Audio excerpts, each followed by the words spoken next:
بسم اللہ الرحمن الرحیم۔ السلام علیکم۔ ہماری آپ کے ساتھ جو بات چیت اور اس جو سلسلے کا اور اس چینل کا جو ایک بنیادی مقصد تھا وہ یہ تھا کہ ہم قانون سے جڑے مسائل آپ کے ساتھ شیئر کریں، اور ایک مقصد یہ بھی تھا کہ عام جو لوگ ہیں انہیں قانون کے متعلق جو ہے اور عدالتی کارروائی جو ہے اس کے متعلق آگاہی ہو، اور ساتھ ہی ساتھ یہ کہ جو آئین کے اور قانون کے جو اسٹوڈنٹس ہیں ان کے لیے بھی ایک ذریعہ ہو ہمارا یہ فورم، جہاں ہم چیزوں کو ڈسکس کر سکیں۔ اور ان دو مقاصد کے علاوہ جو سب سے بڑا جو مقصد تھا وہ یہ کہ ہم کوئی ایسی بات کر سکیں، کوئی ایسی بات ہائی لائٹ کر سکیں جس سے آج جو مسائل ہیں ہمارے قانونی اور عدالتی نظام کو ان کو درست کیا جا سکے۔ کیونکہ میں یہ سمجھتا ہوں کہ تنقید کرنی جو ہے وہ بڑی آسان ہے، اور تنقید ظاہر ہے ایک پازیٹیو ویو پوائنٹ سے کرنی بھی چاہیے، لیکن جو اس وقت جس چیز کی ضرورت ہے وہ یہ کہ ہم تنقید کے ساتھ ساتھ اور مختلف جو ہمارے قانونی اور عدالتی نظام کے اندر خرابیاں ہیں ان کی نشاندہی کے ساتھ ساتھ ان کا جو ریزولوشن ہے یا ان کا جو حل ہے اس کی نشاندہی بھی کریں، تاکہ ہماری یہ جو گفتگو ہے اس کا جو پازیٹیو اسپیکٹ ہے وہ سامنے آ سکے۔ لیکن بدقسمتی سے چونکہ ہمارے ملک میں سیاسی اور آئینی بحران جو ہے وہ ماضی قریب میں اور پچھلے چند دنوں میں زیادہ لائم لائٹ میں آیا، ہائی لائٹ ہوا، اور پھر ہمیں بھی اس پر بات کرنے کی ضرورت محسوس ہوئی، اور اس کی ایک وجہ یہ تھی کہ ان آئینی اور قانونی جو سوالات تھے جو ہماری ملکی سیاست یا سیاسی امور کے ساتھ جڑے ہوئے تھے، اور ان سے آگاہی اور عوام کو جو یا ہم اپنے ناظرین کو ان کے بارے میں بھی کوئی بات کرنی جو تھی وہ ظاہر ہے بہت عام تھی، اور یہ آئندہ بھی ایسا ہوتا رہے گا۔ لیکن جو ہمیں درمیان میں کوئی گیپ ملے گا تو ہم انشاءاللہ اپنے اصل مقصد کی طرف اور اپنی اصل منزل کی طرف بھی اپنا سفر جاری رکھیں گے، اور وہ یہ ہے کہ ہمیں کم از کم، چونکہ میری جو اپنی جو تجربہ ہے وہ قانون کے شعبے سے متعلق ہے، تو ہمیں اپنے معاشرے، اپنی سوسائٹی اور اپنے عام لوگوں کی طرف کنٹریبیوٹ کرنے کے لیے ان مسائل کی نشاندہی اور ان کے حل کی طرف بھی بات کرنی چاہیے، اور ساتھ یہ بھی کہ بطور وکیل کے جو میں نے اپنے 36 سال گزارے اس شعبے میں، اور اپنے جو باقی لوگ ہیں جو ہمارے نئے آنے والے طلباء ہیں، یا ان لوگوں کو بھی ہم جو ہے وہ اپنی گفتگو میں شامل کریں، تاکہ ہم اپنا تجربہ اور علم ان کے ساتھ شیئر کر سکیں۔ اپنے گزشتہ 2 ایپیسوڈز سے پہلے ہم نے ایک سلسلہ شروع کیا تھا کہ اس وقت جو ہمارے عدالتی نظام کے اوپر ایک برڈن ہے، کیسوں کا یا مقدمات کا جو بوجھ ہے، یا آپ یوں کہہ لیجئے کہ ایک بیک لاگ ہے، اس کو کیسے جو ہے وہ کم کیا جا سکتا ہے۔ تو اس سلسلے میں جو ایک حل ہم نے پیش کیا تھا وہ یہ تھا کہ متبادل عدالتی نظام یا معاون عدالتی نظام، یا جسے ہم آلٹرنیٹ ڈسپیوٹ ریزولوشن کے نام سے بھی جانتے ہیں، ADR، اس کو زیادہ سے زیادہ فروغ دیا جائے، اس کی ترویج کی جائے اور اسے انٹروڈیوس کروایا جائے۔ اب اپنی جو پچھلی اس سے پہلے کی جو گفتگو تھی اس میں نے آپ سے اس نظام کے فوائد اور اس کی جو افادیت ہے اس سے متعلق میں نے اپنے خیالات سے اور اپنے تجربات سے آپ کو آگاہ کیا تھا۔ آج کی گفتگو میں ہم اس الٹرنیٹ ڈسپیوٹ ریزولوشن کو عام اور سادہ الفاظ میں بیان کرنے کی کوشش کریں گے کہ یہ دراصل جو نظام ہے وہ کیا ہے۔ یہ نظام اور اس کے عام اور سادہ الفاظ میں اس کے مراحل کیا ہیں۔ پہلا جو مرحلہ ہے اس نظام کا وہ یہ ہے کہ اگر کوئی مقدمہ زیر التوا ہے کسی بھی عدالت میں، تو فریقین اپنی مرضی سے، یعنی فریقین جو ہے وہ اپنے کنسنٹ کے ساتھ جو ہے وہ عدالت سے کسی بھی ثالث کے جو تقرر ہے اس کے لیے جو ہے وہ استدعا کر سکتے ہیں، اور عدالت از خود بھی یہ فریقین سے یہ آپشن لے سکتی ہے کہ کیا وہ اپنا یہ مقدمہ جو ہے وہ کسی ثالث کے ذریعے سے جو ہے وہ اس کو ریزالو کروانا چاہتے ہیں یا نہیں۔ جب ایک دفعہ فریقین کی مرضی سے جب فریقین اس بات پر راضی ہو جائیں کہ ہاں ہم اپنا یہ قضیہ یا تنازع یہ مقدمہ جو ہے اس کو کسی ثالث کے ذریعے سے ریزالو کروانے پر تیار ہیں، تو دوسرا مرحلہ جو ہوتا ہے وہ یہ ہوتا ہے کہ اس میں عدالت جو ہے وہ فریقین کی مرضی سے ایک میڈیٹر یا ایک ثالث جو ہے وہ مقرر کرتی ہے۔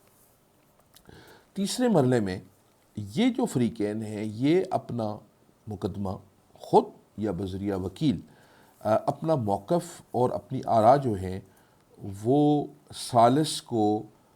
کے پاس پیش ہو کر اسے ان سے آگاہ کرتے ہیں، ایک طرح سے اپنا موقف اس ثالث کے سامنے رکھتے ہیں دونوں فریقین۔ اور اس کے بعد جو مرحلہ ہے اس میں ثالث جو ہے وہ دونوں فریقین کی بات سننے کے بعد اپنا جو ہے وہ ایک فیصلہ یا ایک جو آپ کہہ سکتے ہیں کہ ایک جو ہے وہ تجویز یا اس کا جو حل ہے وہ جو ہے وہ نکال کر پھر اس کو عدالت میں بھیج دیتا ہے۔ عدالت کا کام یہ ہوتا ہے کہ وہ اس کا جائزہ لے کہ جو فیصلہ فریقین کے درمیان طے پایا ہے اس میں کوئی ایسی بات تو نہیں ہے جو کسی قانون سے متصادم ہو، اور اس کے بعد پھر اس فیصلے کو جو ثالث نے کیا ہوتا ہے اس کو عدالت جو ہے وہ فیصلے کی شکل یعنی کورٹ ڈگری جو ہے وہ بناتی ہے، اور پھر وہ جو ہے وہ ایک فیصلے کی شکل میں سامنے آ جاتا ہے۔ اس کے جو فوائد ہیں وہ یہ ہیں، سب سے پہلی بات یہ ہے کہ عدالتوں کے اندر جو ہے شہادت کا اور اس کے بعد جو پروسیجر ہوتا ہے ایک لمبا پروسیجر ہوتا ہے جس میں خاصی بعض اوقات رکاوٹیں دیکھنے میں آتی ہیں۔ مثال کے طور پر جب شہادت پیش ہوتی ہے تو شہادت ریکارڈ کروانے کے لیے وکلاء صاحبان کی یا عدالت کی اویلیبلٹی نہیں ہوتی۔ اویلیبلٹی سے مراد یہ ہے کہ وقت کا جو ہے وہ ایک مسئلہ ہوتا ہے۔ اس کے بعد جب شہادت ریکارڈ ہو جائے تو پھر اس کے اوپر جرح کا ایک جو پروسیس ہوتا ہے وہ ہوتا ہے، اور اس کے بعد پھر جو ہے وہ بحث اور پھر باقی جو چیزیں ہیں ان میں اکثر یہ دیکھنے میں آیا ہے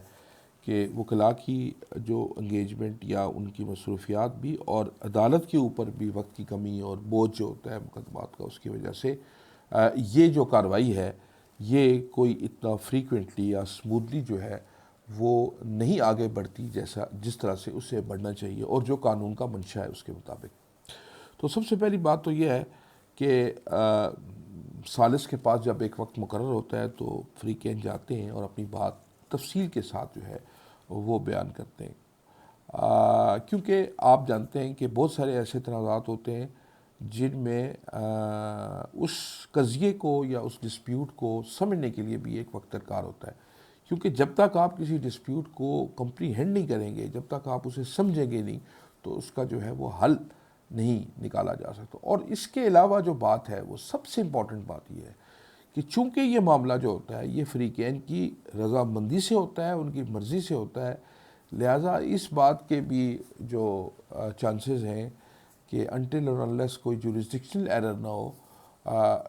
یہ مقدمات جو ہوتے ہیں، ان کے فیصلے جو ہوتے ہیں، وہ پہلی عدالت میں ہی جو ٹرائل کورٹ ہوتی ہے ان کے اندر فریقین جو ہیں وہ ان کو ایکسیپٹ کر لیتے ہیں، اور ان کی ایکسیپٹنس کا فائدہ یہ ہوتا ہے کہ پھر جو ہماری اپیلیٹ جو فورمز ہوتے ہیں، اپیلیٹ جو کورٹس ہوتی ہیں، ان کے اندر جو ہے جو بوجھ ہے وہ ظاہر ہے کہ ہائر فورمز کے اندر برڈن جو ہے کام کا وہ بھی بہت حد تک جو ہے وہ کرٹیل ہوگا۔ اس کے علاوہ جو ہے ظاہر ہے کہ اس کے جو جب بھی کوئی نظام جو ہے، اور خاص طور پر ہمارا عدالتی نظام جو ہے، اس میں جو لیگل کمپلیکیشنز ہیں، جو مقدمے بازی یا مقدمے کی درمیان جو وقت اور پھر وہ جو سارا پروسیس ہے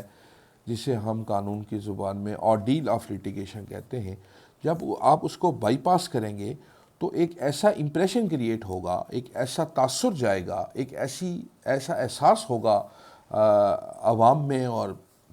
ظاہر ہے کہ جو ہمارے لیٹیگنٹس ہیں، کہ یہاں پر جو تنازعات ہیں ان کا فیصلہ جو ہے وہ سست روی سے نہیں ہوتا، بلکہ اس کے اندر ایک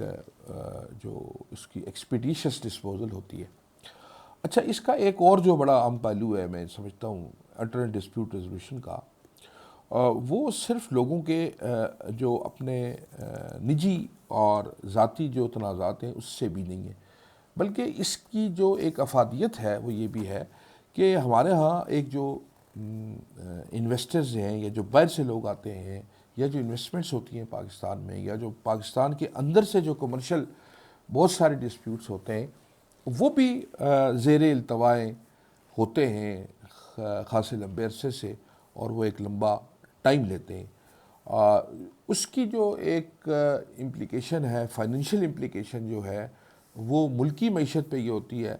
کہ انویسٹمنٹ جو ہوتی ہے، باہر سے جو لوگ آتے ہیں وہ اپنے آپ کو جو ہے وہ محفوظ تصور نہیں کرتے، اور ان کو یہ خدشہ ہوتا ہے کہ ان کیس اگر کوئی کمرشل ڈسپیوٹ ارائز ہوگا، یا ان کو کسی کمرشل ڈسپیوٹ میں الجھا دیا جائے گا، تو پھر ایسی صورتحال میں انہیں کسی مشکل کا سامنا کرنا پڑ سکتا ہے۔ تو میں یہ سمجھتا ہوں کہ اس طرح کی جو ایک نظام ہے، اس کے آ جانے سے کاروباری جو حلقے ہیں ملک کے اندر اور ملک سے باہر، ان کا جو اعتماد ہے عدالتوں کے اندر وہ بھی زیادہ مضبوط ہوگا، اور اس کا نتیجہ یہ ہوگا کہ پھر ایک اچھا ایٹماسفیئر جو ہے وہ ہمارے ہاں مل سکے گا کمرشل سائٹ کے اوپر۔